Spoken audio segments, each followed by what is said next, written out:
కుటుంబస్థాన్ movie review జీ5లో stream అవుతుంది. నీట్గా అలా మధ్యాహ్నం కూర్చొని ఫ్యామిలీతో చూడాలనుకుంటే వీకెండ్స్లో బెటర్ ట్రై దిస్ ఫిల్మ్. మంచి కామెడీ, క్లీన్ కామెడీ, అలా కొన్నిపాటి రిలేటివ్ ఎలిమెంట్స్, అలా కొంచెం కొంచెంగా లైట్ హార్టెడ్గా వెళ్ళిపోతూ అలా అలా కామెడీ చేస్తూ బాగానే ఉంటుంది. అండ్ స్టోరీ విషయానికి వస్తే, నవీన్ అనే పర్సన్ ఒక అమ్మాయిని పెళ్లి చేసుకొని తన ఫ్యామిలీకి వచ్చాక 1 year తర్వాత తను చేస్తున్న జాబ్ అంతా కొన్ని సిచ్యువేషన్స్ వల్ల జాబ్ పోయాక అసలు ఆ ఫ్యామిలీని ఎలా మెయింటైన్ చేశాడు, ఆ ఫ్యామిలీకి జాబ్ పోయిన తర్వాత తెలిసినాక ఏం చేశాడు, ఈ చేసే గ్యాప్ లో అసలు ఏం జరిగింది, ఎంత అప్పయింది, అప్పుడు తీర్చుకొని చివరిలో మళ్ళీ ఏం తెలుసుకున్నాడు అనేది సింపుల్ స్టోరీ.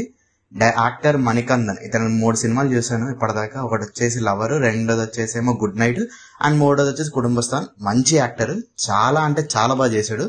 రెండవది ఏంటంటే ఈయనది చాలా బాగుంటుంది, అంటే ఆయన ఫేసే కొంచెం డార్క్ గా ఉండడం ఏమో తెలియదు కానీ కొంచెం లైవ్లీగా, అంటే మనలో ఒకటిలా అనే ఒక ఫీల్ వస్తుంది. సో దానివల్ల నాకు బాగానే అనిపించింది.